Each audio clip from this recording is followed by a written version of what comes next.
Welcome to the Gamescape, everybody. My name is Jarek, and today we're back in Pathfinder Wrath of the Righteous. This is episode 61 of our playthrough. And in our previous episode, we sent out our armies to deal with a couple of the demon groups that were between our party and their current position in Dresden. So right along this road right here. And with each of our main armies, with our two generals, took out one of the different demon groups.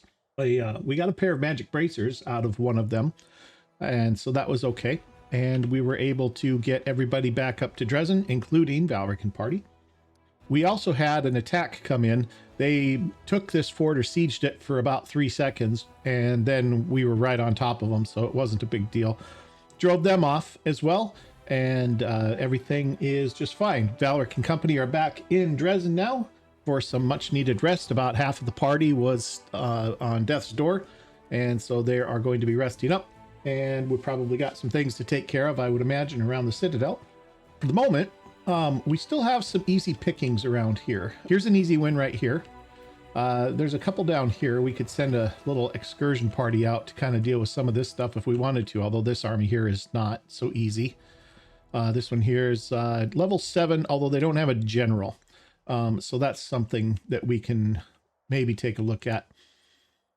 One of our armies is going to need to stay around to defend Dresden, obviously. Plus, we've got, a couple of extra guys, which we can do a little bit of consolidating as well. We do have a level up here on our newer general. And beautifully, she gets Cure Wounds. That's excellent. Let's have that.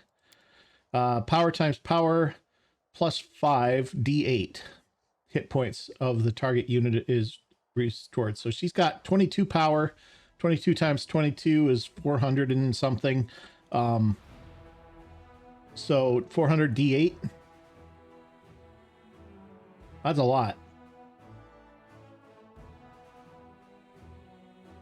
That is a lot. 400 D8 restored. Her energy is getting low-ish. It's not low yet, but it's okay. We're going to maybe have to have her rest up a bit, I think. We definitely want Cure Wounds. Both Strength Heroism are both okay, but none of them are as good as Cure Wounds when it comes to that. So now she's got Cure Wounds. And she'll be able to keep her army alive a little bit better. Now, her army is a little bit thin as it is, but we do have, I was noticing, we have some extra guys sitting around here. And she also did pick up where she can gain an extra slot of troops. So what I'm thinking is we cut the paladins loose from this group, send these champions and these few remaining shield bearers down to join her group, which would be one option that we could do. We also have this other group up here where we've got some marksmen, which are masterwork composite longbows, which do quite a bit of damage, but there's only 10 of them, and like 25 spearmen. Not as good, I don't think. She's already got the makings of some of this anyway. So I'm thinking what we do is we cut these guys loose and cut the paladins loose, that is. And then we're going to take them and we're going to send them down to meet her. And we're just going to combine them up. She's down here, I think. There we go. Where is she, actually?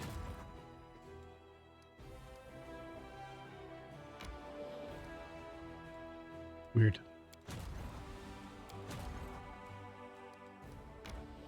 There we go. Now we can... I think I was looking in the wrong place. My bad. All right, so we got a bunch of champions, and we're going to get a few more shield bearers here. That goes with our light cavalry, mounted scouts, and our archers. So excellent. All right, now she's up to army size 4. And we can send her over here to gain some more experience. So let's do that.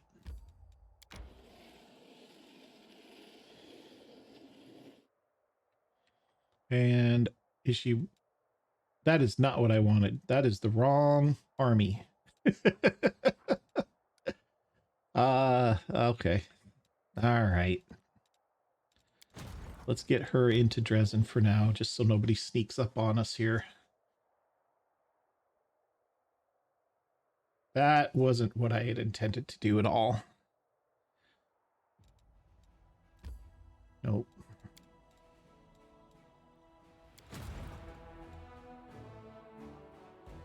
All right, well, we got a level 6 army. We've got a level 5 fort here with a general. Do we do that while we're here? Got another level 6 demon army up here, a bunch of giants. Gonna get Belt of Giant Strength +4 and Chill Roar's Hide and Tusks out of that. Take these guys on. That's material points times 5. 5 material points. I would really like to get our newer generals some experience points.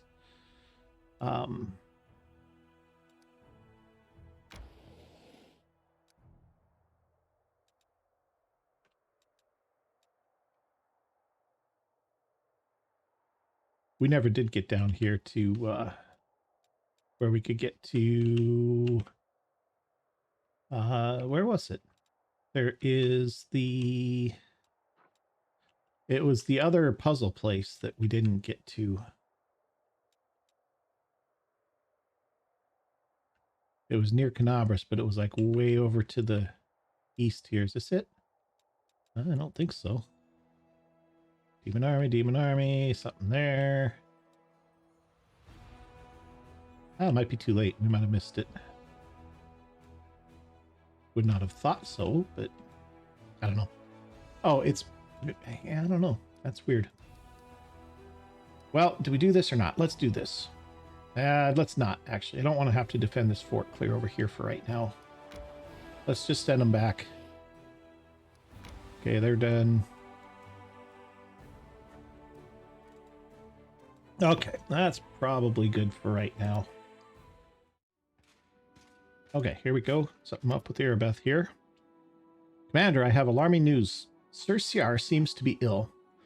He stepped back almost completely from commanding his people. His ever-bright crusaders are a large and experienced force. Our strategy lies heavily on them. Please talk to him. It might be time for Sir Ciar to step down and hand over the leadership to a younger, more energetic knight. He's not a young man anymore. It must be a struggle to keep up with his responsibilities. What do you know about his problems? Just rumors, Commander. They say it's like his mind is somewhere else all the time. He's anxious, but won't say what happened. Sir Ciar is respected. When people see him acting strangely, it breeds uncertainty in the ranks. All right, now we'll talk to him. Thank you, Commander. This is a necessary step to maintain our fighting ability. Okay, I'll have to go find him. Lady Konomi. A sharp-looking kitsune gives you a quick business-like bow. Commander, the matters before us are urgent, so let's not stand on ceremony. I am Lady Konomi, the official attaché of Nerozin. Here are my credentials. She presents a scroll adorned with Galfrey's seal. Her Majesty has instructed me to lead your headquarters diplomatic council. Sociel says, honestly, I was surprised when Lady Konami asked me to join this council, but I will do my best to fill the shoes of a trained diplomat. Yeah, strange. I got invited to the council too. I'm sure foreign ambassadors will be thrilled to see my face and my manners. Lady Konami, you haven't mistaken me for some other Crusader land, have you? Darren says, I, like many nobles, have been trained in diplomacy, and, in fact, I hold the title of Royal Emissary. It is passed down the Arende line. I must say that prior to this day, I employed my diplomatic skills solely to undermine Mendev's international reputation. It's time to break that habit. I imagine preventing international scandals will be just as interesting as causing them. Who knows? I might even enjoy it. Okay, what's on the agenda? Lady Konomi says, I hate to say it, Commander, but not everyone in Erosion is pleased with your progress. Some believe that, to use their words, you are out of control and fancy yourself an independent leader. It wouldn't surprise me if you encountered supply disruptions in the near future. I would suggest quelling their anger. Show the capital you haven't forgotten about the chain of command. For example, you could hold a parade in honor of Her Majesty. Social. says, if we needed to demonstrate that we're keeping erosion in mind, why don't we invite the capital's high priest to Dresden for a religious festival? It'll be appropriate, and the church's support will shield us from the accusation of...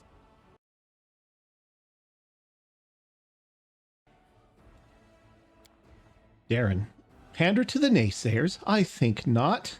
I propose we hold a parade in your honor, Valric. This is your victory, and if Cousin Galfrey wants to show off in front of the soldiers, she's welcome to capture something of her own. Lan's eyes flash with anger. Are they out of their mind? We've got a whole Dresden full of soldiers who need medicine, food, and weapons.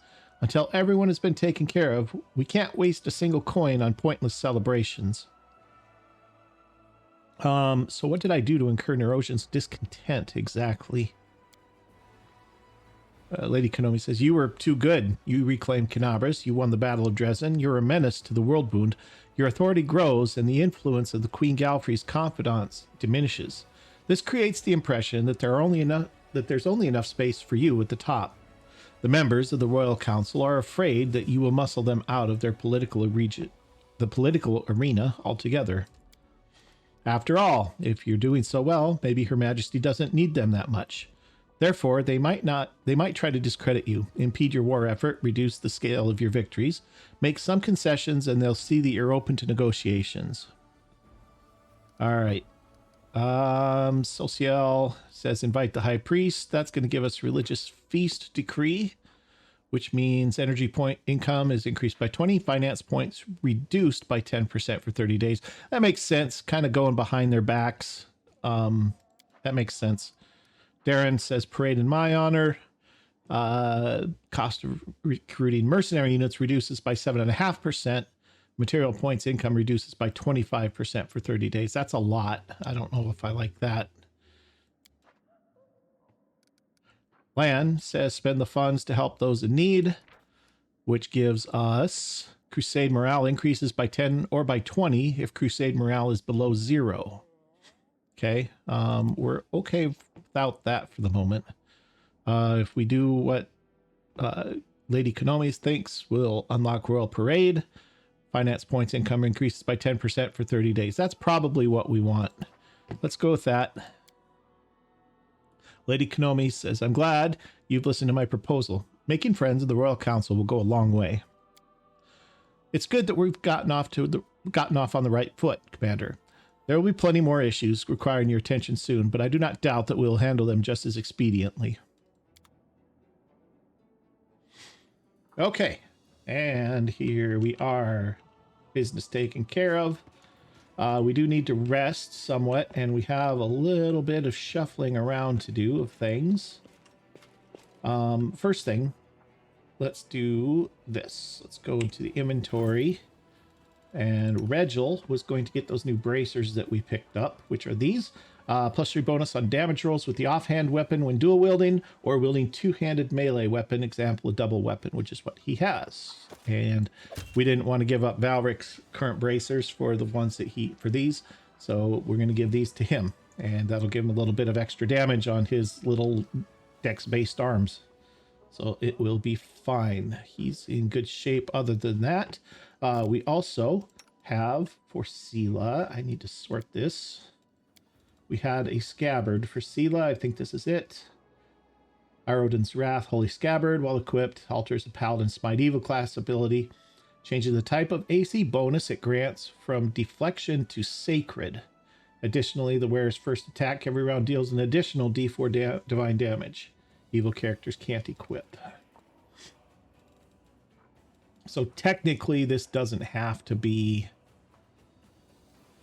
used by a paladin, I guess.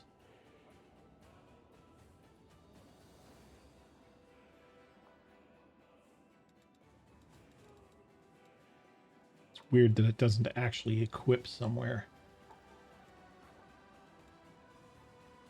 But I guess that's considered equipped. Oh, yeah, on the belt, actually, that does make sense.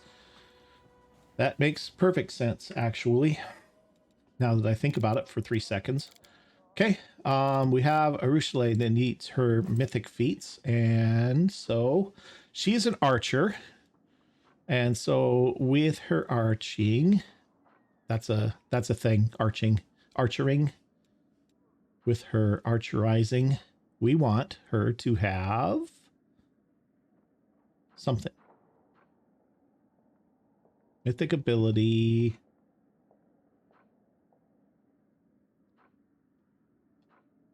I'm not sure what. Abundant Smite. That was a chance. Archmage. Senate Summons. Distracting Shots isn't terrible.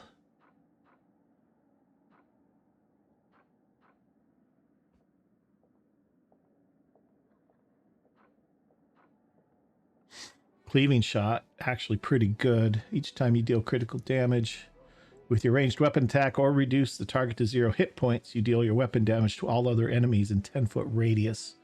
That's pretty good. I think let's take that one if we can here.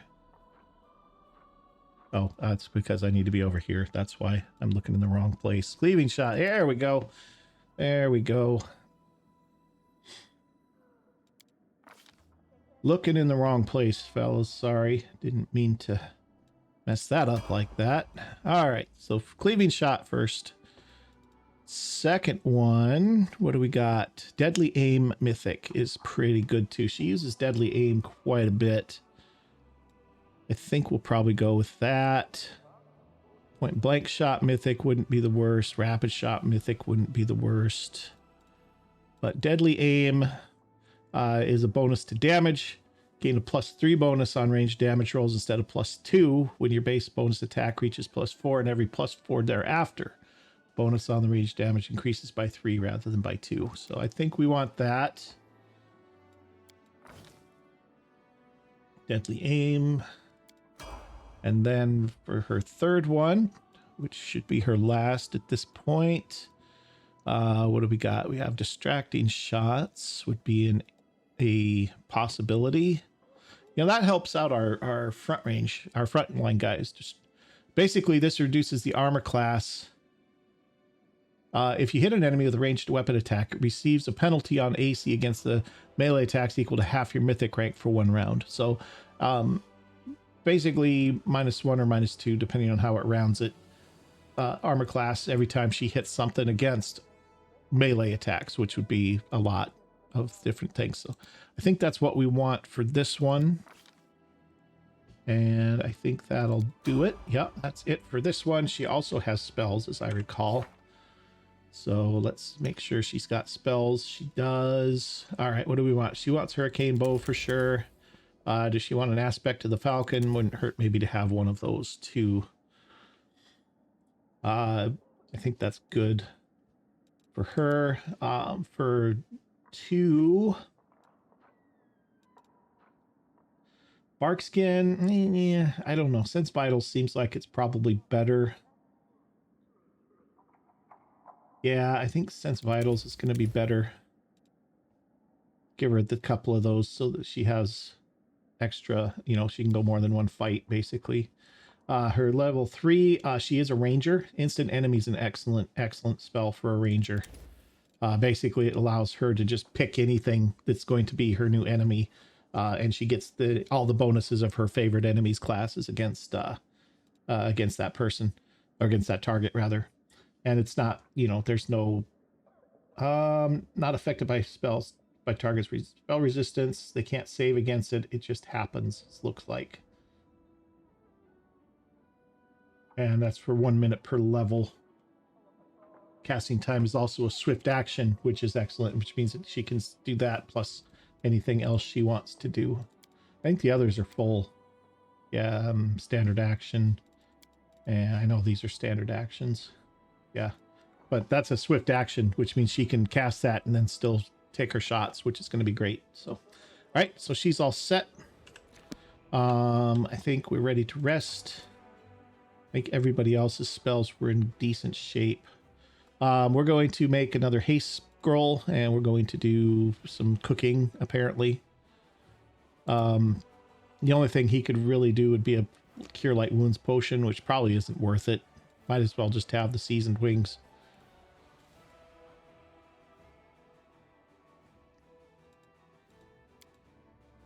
What else do we have available to us? Damn it, that's a Difficulty class 14. Onion soup does what? +1 cooking bonus on all saving throws. Fish is extend the time you can go without being fatigued. Hearty meal is the easy one. The glowing croissant fully restores your hit points. That's interesting. Midnight soup. 1.5 temporary hit points per level for a day. That's not the worst. That's higher. That's hard to do, though. We'd have basically a coin flip to get that one done. The moss pottage, same thing. +3 cooking bonus on all skill checks. Cursed Pilaf is a +1 cooking bonus to attack rolls for a day, but it's difficulty 22 again against our 11. So we need an 11 to hit it. So it's probably not going to happen. We'll just go with the seasoned wings. I think that's fine. And we begin resting. You're so pretty, but I'll never be like that. It's a little sad, I guess. For anyone with a heart, you will always be far more beautiful than me, little one. Oh, that's sweet. All right, both of those were successful.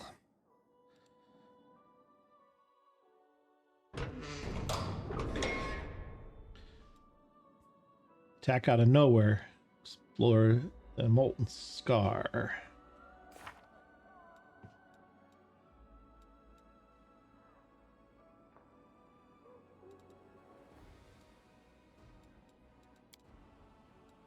See, we had Secret of Creation we still are working on. Strike from the Sky. All right, what's attack out of nowhere? Crusader scouts are reported in a worrying pattern. Although approaching demon armies are normally sighted in advance on the Grey Road, sometimes they seem to appear out of thin air precisely when they shouldn't be. Oh, okay. They're cutting off supply lines, intercepting couriers. Okay, this is the one where we were looking for how they were doing that. So we now have an answer. They scouted out the ravine south of Dresden. We now need to explore the Molten Scar. I understand. Okay, so we're moving forward on that. All right, we need to go out into the city. I don't even know where to go, to be honest. Night Gamblers, Vengeance of Sarkoris. Oh, that was... I did not mean to click there. That's all right. We'll be all right. Ooh, we're in the dungeons. I don't know if there's even anybody down here at this point.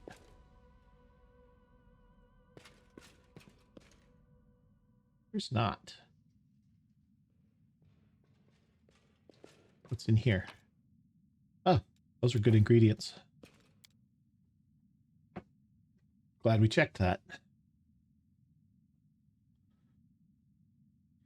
Those are both ingredients needed to make, I think it's Phantasmal Killer Scroll. Okay, here we are on the streets. Let's see where we're at. There's our map. All right, we have One-Eyed Devil up here, Horgus, the Inn, Jewelry, Half Measure Tavern. There's CR. We need to go talk to CR.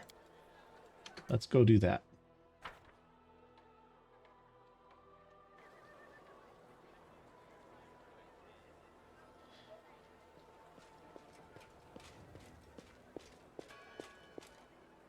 Here we go. The Old Crusader looks anxious and disoriented. Yes, has something happened? Where did your boy Morveg go? Pain shines in the old man's eyes. His fuzzy gray hair is dirty and hangs down in unkempt strands. He sighs heavily. He ran away, packed his things in the dead of night, and disappeared. Must have gone to find some demons to fight. He is a Kelid. His entire clan are blood enemies of demons. They also worship the god Gorham. Did you see the strange wolf hanging from his neck? It's their clan talisman. It's called Little Fang. I put in so much effort to get him to see the light of Iomedae, but he imbibed his loyalty to Gorum with his mother's milk. I told him, you can't fight the darkness if you're guided by anger. If rage overwhelms you, you can't. You will either perish or become a villain, or get so used to war that you forget what it's like to live as a human. But he only had one thing on his mind, vengeance. For his family, for his ancestors, for his wounded honor. I tried to find him. They say he's been going to the tavern a lot recently. Everbright Crusaders don't go to taverns. We keep ourselves clean, body and spirit. But Morveg didn't go there to drink or play dice. He was looking for a guide, and he found one. A Kellid, too, an old one. A descendant of Sarkorians. Even the demons couldn't force them out of these lands. They say Morveg wanted to go toward Wintersun, an ancient Sarkorian settlement, but I don't know what he wanted there or where exactly to look for him. There are a lot of demons in that region. I can't send scouts there with an order to leave no stone unturned. There will be too many skirmishes with monsters and huge losses. The old man looks completely devastated. All right. Want to ask about yourself? About me, C.R. Colbin, or me, glorious Everbright Crusader, the leader of my order. Tell me about your past. The old man scratches his thinning, fuzzy hair. About my life before the order. It was so long ago. As a boy, I decided there was too much evil in the world. Someone had to do something about it. Try to fix it.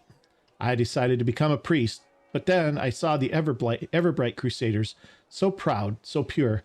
And then someone next to me said, "What arrogant snobs." And he was right.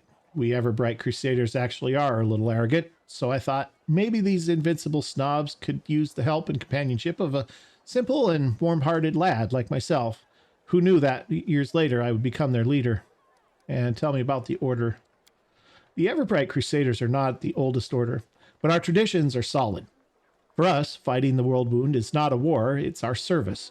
We dedicate our lives to it, and also our souls. We have high standards and live under many restrictions. We have no families, drink no liquor, play no games of chance, accumulate no wealth, and own no lands, even if we are entitled to them by birth. We reject everything that distracts us, that draws us to a peaceful life, for our hearts are always tuned to war. But war is grim, ugly thing that makes wicked everyone who takes part in it. And we keep our hearts pure so that we are not left sickened by war, so that our light does not fade, because darkness can only be overcome by light. All right, thanks. I have to go. Of course, Commander, you've a lot to do. Now, but I help you. All right, we need to go to the tavern because we need to go there to talk to... Well, maybe not. Maybe we can just hit up Social right here.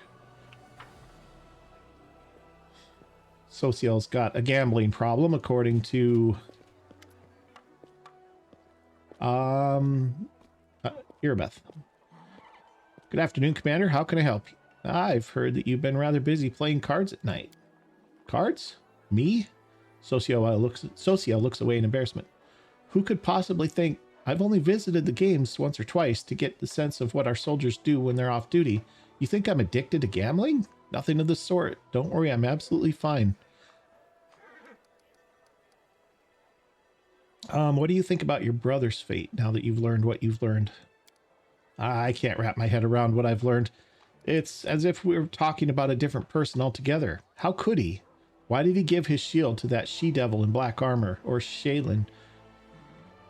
Or Shaylin, let this be all be a mistake. Alright. Alright, good enough.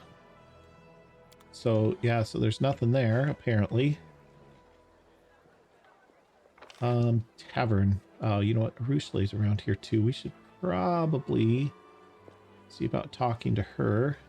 There she is, clear over here.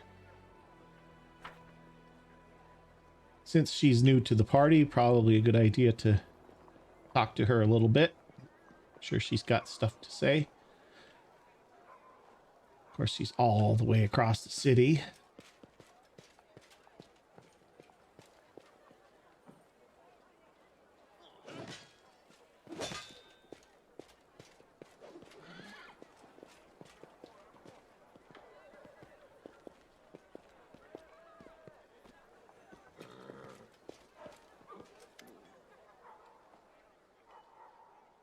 Arueshalae's ruby eyes stare watchfully at passers-by who don't notice her even at arm's length. She turns to you, her face a mixture of contemplation, sadness, and admiration. They're amazing, aren't they? What are you doing? I'm watching. She nods at the city dwellers as they hurry past. I'm listening to their conversations, studying their faces, trying to understand what they truly are. Have you learned anything new about mortals? They love cats, Arueshalae speaks in a very serious manner, as if sharing an important scientific discovery with you. But then, a moment later, she smiles to give away the joke. Seriously, have you learned anything? I wouldn't want to draw any rash conclusions. I've only been watching them for a short while, but I think I have understood one thing. The succubi have a saying, mortals always lie. If a mortal isn't talking, it means she's busy lying to herself. But now I see this isn't true. You mortals aren't liars, you're dreamers. Each of you creates a huge daydream for yourself and everyone you share your life with. It isn't exactly a lie because the daydream is your truth. Why do you like to watch people? You know, when in my old life, I thought I knew everything about them. I was a master of seduction after all. I knew how to tempt a mortal into doing anything I required. I could trap him in a lie or lie myself and never get caught. It's disgusting to remember, but that was my life for many centuries. Now I see I knew nothing. A demon warrior probably also considers himself an expert on mortals because he's killed so many of them. He certainly knows where to thrust the spear for a quick death and where to thrust it for a long and painful one. And he thinks that's enough. My knowledge, it was the same kind. I ruined many mortals without learning the first thing about them. Now I watch them to understand them. It won't give my victims back their lives, of course, but still, by growing closer to these mortals, it's like I'm paying back some part of my debt to my victims' memories. All right, let's see. Tell me about yourself. I'm afraid you won't like what I'm going to tell you. Well, that's okay. Where do succubi come from? Did you have a childhood? No. Well, yes, but in brief, the abyss is nothing like the mortal world. Arueshalae makes a gesture in the air, trying to find the right words. You remember life since conception. No, wait, you don't remember that part, do you? But certainly you know everything since birth. We do not. Normally, when a human dies, Lady of Graves decides which plane they go to. Most often, those who arrive at the abyss turn into larvae. You know, the little worms no one notices until you step on them. They crawl in the mud for centuries, devouring each other, and the strongest ones turn into demons. I don't know how that transformation happens. Maybe we hatch out of them like caterpillars out of butterflies. No, wait, it's the other way around. Or maybe greater demons sculpt us out of them, like so much clay. I don't know what happened to the larvae as they tried to make me, and my own memory. It begins with vague fragmentary images. Terrors, executions, orgies. I remember some poor lad half gnawed by the larvae. He was crying and begging to be killed, and I pointed at him and laughed and said I wouldn't. Desna, forgive me, I'm so ashamed. So how did you end up turning against the abyss? Temptation, Arueshalae smiled sadly. Strange, isn't it? So many people believe that being good is important, but it's boring and unpleasant. And all that's enjoyable and tempting pertains to evil. Even the servants of kind gods often think so, do they not? You have no idea how easy that makes the role of temptress. Well, it was my great fortune to discover it's not always like that. Arueshalae looks away. My last victim was a priestess of Desna, the tender of dreams. As you know, demons do not sleep. Mortals always compare their greatest moments to dreams, so I decided it would be interesting to see for myself, and while I was at it, forgive me, goddess, to mock Desna.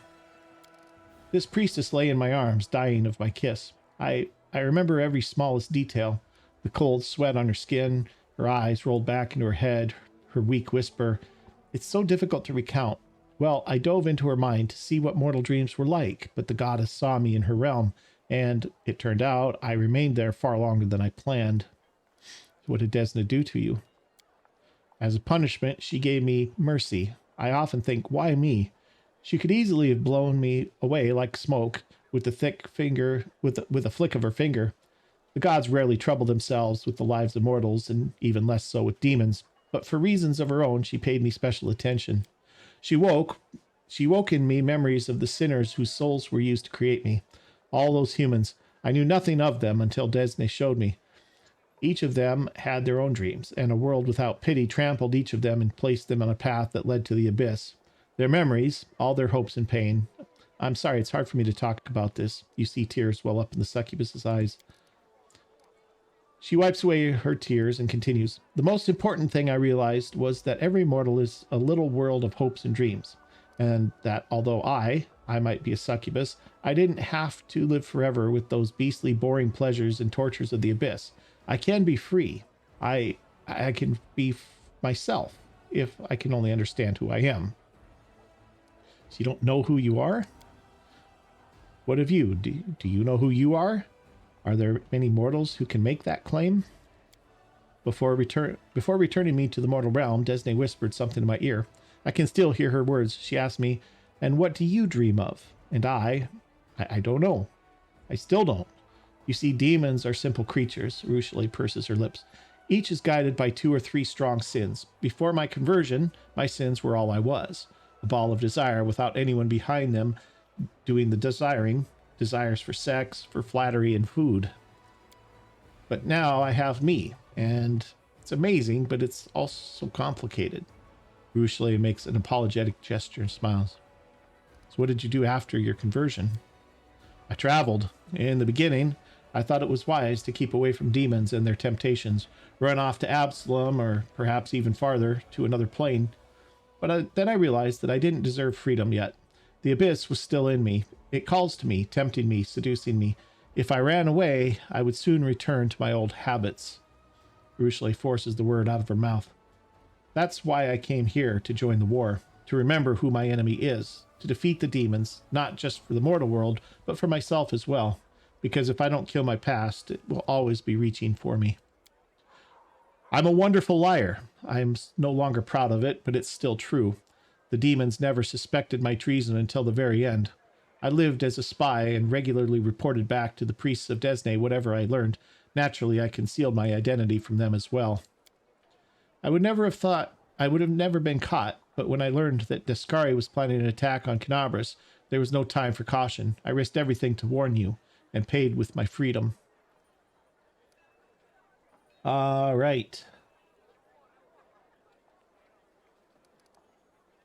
Let's do this one. Nope, this one. We haven't been too chaotic recently. We should probably head back that way a little bit. So amazing. The anarchy of the abyss was slavery for you, but you found freedom in the army. Well, I'm not exactly marching in the infantry, Arueshalae smiles. Your operations bear little resemblance to battle by the laws of warfare. So you worship Desna now. The goddess did a lot for me. More than I ever deserved. Asking anything more of her would be impudent. I'm grateful to her, but I try not to trouble her with my prayers. All right.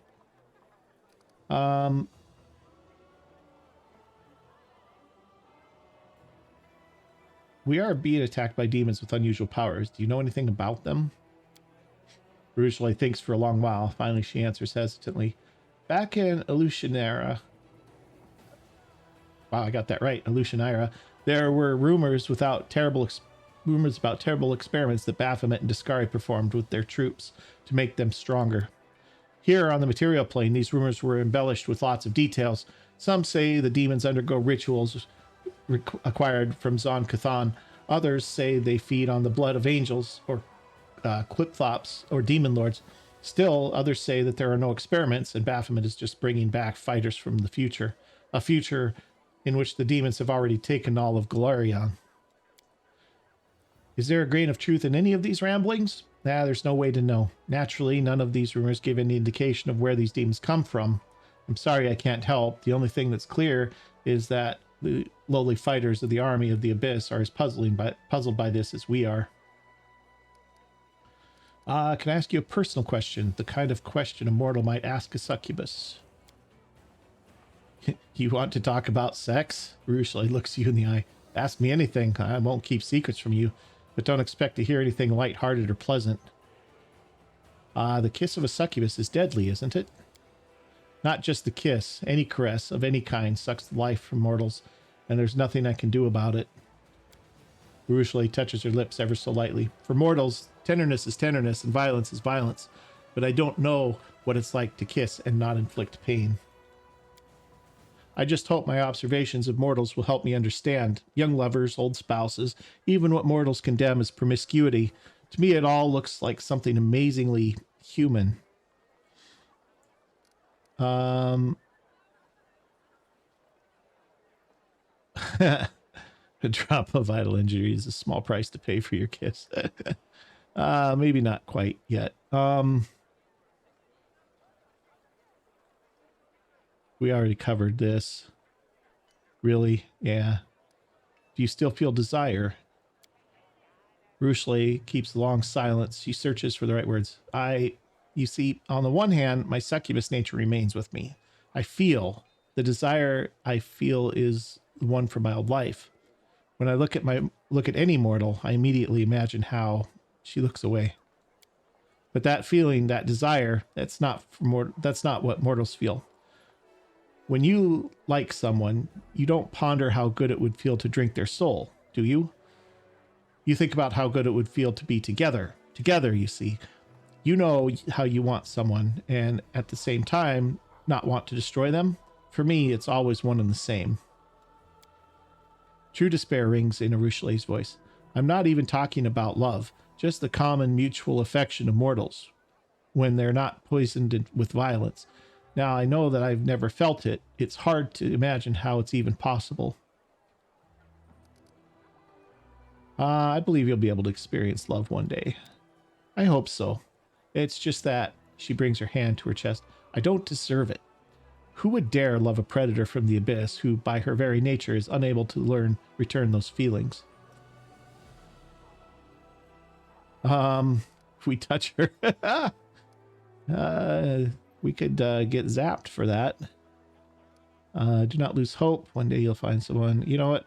We're tough. We can take it. Let's do it. I believe in you. I can help you if you'll let me. Your fingers briefly touch the succubus's heated skin, and she anxiously jerks her hand back. Her eyes shine with fear, hope, and something new, fragile and tender, something that makes her look surprisingly like an embarrassed mortal girl. I will. Yep. Good enough for now. We might come back and revisit the rest of that another time. We're getting kind of late here, so we're gonna go here. So good updates there from Arueshalae. We got everything going. We didn't really accomplish a whole lot this time, but we are ready to move out, I think. I'm probably going to go do some selling and stuff off screen, and make sure that we're ready to strike out again into the world on our next episode. This one was kind of more of a, moving around the city, taking care of a few things that need to be taken care of on the campaign map, etc. But next time we'll bring the party out and we'll get on to more adventuring. So if you've enjoyed this episode, do me a big favor, hit that like and subscribe button, and we'll see you next time when we strike on out for more adventure. Thanks for watching.